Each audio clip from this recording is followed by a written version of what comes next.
సుగంధ తైలముల కంటే మంచి పేరు మేలు. కాబట్టి ఈ సుగంధ తైలములు అనేవి ఒంటికి రాసుకున్నప్పుడు అవి 1-2 రోజుల్లో దాని యొక్క పరిమళ వాసన పోవచ్చు.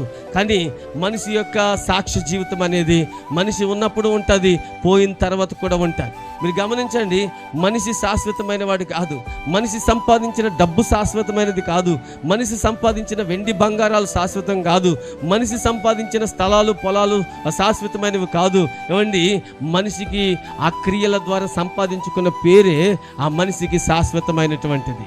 కాబట్టి పేరు అనేది అలాగ ఉండిపోద్ది. ఎప్పటికే మీ జీవిత కాలంలో ఏమిటి సగం గడిచిపోయిందేమో, ఇంకెంతకాలం బ్రతుకుతామో తెలియదు. ఒక మంచి భర్తగా నువ్వు సాక్ష్యాన్ని సంపాదించుకోవాలి. ఒక మంచి భార్యగా ఒక మంచి సాక్ష్యాన్ని నువ్వు సంపాదించుకోవాలి. కొంతమంది ఆ భార్యలు చెప్తూ ఉంటారు, మా ఆయన డ్యూటీకి వెళ్తాడు కానీ తెచ్చిన డబ్బులు ఒక్క పైసా కూడా ఇంటికి ఇవ్వడండి.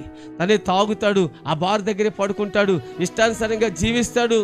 ఇంటి రెంట్ కట్టామా లేదా చూడు, అసలు ఇంటిని ఏమాత్రం కూడా పట్టించుకోడండి అని కొంతమంది చెప్తూ ఉంటారు.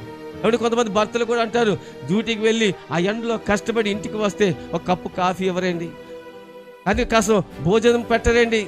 ఎప్పుడు చూసినా ఆ యొక్క సెల్ ఫోన్ పట్టుకొని అలా రీల్స్ చూస్తూ ఉంటారు, ఎవరితో అలా మాట్లాడుతూ ఉంటారు, సినిమాలు సీరియాలు, ఆ ఇంటికి పోయి ముసలమ్మ ముచ్చట్లు పెట్టుకుంటారు అని కొంతమంది భర్తలు చెప్తూ ఉన్నారు. ఇదేం బిళ్ళరా, ఎందుకు ఈ మాట చెప్తున్నానంటే, మనకున్నటువంటి ఆ జీవిత కాలంలో ఒక భార్యగా, ఒక భర్తగా, ఒక కుమారుడిగా, ఒక కుమార్తెగా నువ్వు మంచి సాక్ష్యాన్ని కలిగి ఉంటే అవి నువ్వు ఉన్నప్పుడు ఉంటుంది, నువ్వు పోయిన తర్వాత కూడా సాక్ష్యము అలాగే మిగిలిపోతుంది.